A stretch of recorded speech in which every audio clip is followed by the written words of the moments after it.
with Patrick. Jabari, was this the most thorough, all-around, three phases of the game performance you've seen during your time at Tennessee? And if so, what led to such a performance? Offensively, I think we were hitting on all cylinders. I think for the most part, we tried to keep hitting up, let him do what he does. For the most part, I think we ran the ball efficiently. Receivers did their jobs week in and week out. So I think it was a complete game for the most part. We still had to clean up some things. We always could get better. Patrick? Jabari, what was the sideline like? I mean, that you guys probably expected to come in here and win, but to win so emphatically, what were you guys saying to each other on the sideline and trying to stay in the game, keep the pedal down, but just. I think really we knew we were all we had, plus our fans. The fans had a great showing today. But Death Valley, you hear so much about it. It's not an easy place to play, and those are good athletes on the other end. But it comes down to what we do. So we try to just do that for 4 quarters and compete and not look at the scoreboard. We'll go Tim, and we'll go right here after that.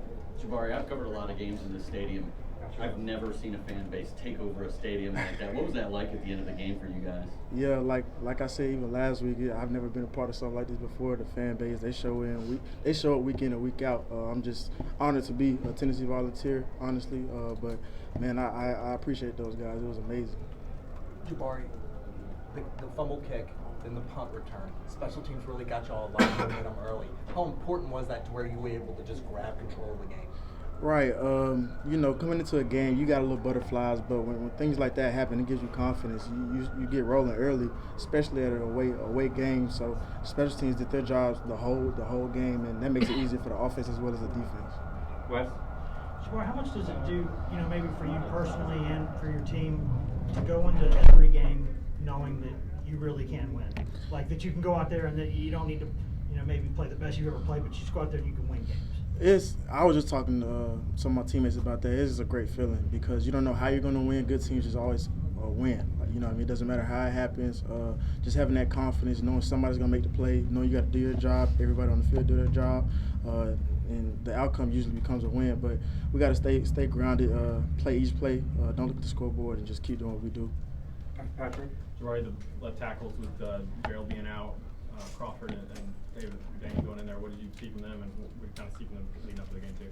They were playing confident, playing free, having fun. I talked to JJ and Dane before the game. Just have fun, you know what I mean? LSU had number 11, number 18, very good players. It was a challenge, you know what I mean? You want to show out against those type of players. So it was fun for those guys, and they were opening up holes, protecting the Hendon. So I'm proud of those guys. We'll do 2 more for Jabari. We'll go to Austin and then Joe to finish off. Jabari asked Coach Heupel this: more fun watching your fan base have the stadium full 10 minutes after the game ends, or watching this one be pretty empty with 10 minutes to go? I don't know. That's a good question. I don't know. I think the Florida game last week, that was something I've never been a part of. But this right here, this is just as sweet. So I just try to take each week, take in the experience each week. So it's fun. Joe? Yeah, back to that offensive line. What's your confidence level right now as a group, just in the running game, getting a yard when you need it? Are people missing a little bit how important the run game is to this team's success right now? Yeah, it's very important. You know what I mean. You want to make them stay honest and play the whole field. You know what I mean. Play in the box. They got to guard the perimeters with our splits and our touch game. So each part of the offense, it's like a motor. We have to all do our job for it to be successful. So we understand in the run game, we have to get things started and take some of the pressure off the other phases of the game. Thanks, Jabari. We'll have Jalen, Hendon, and BY as the plan.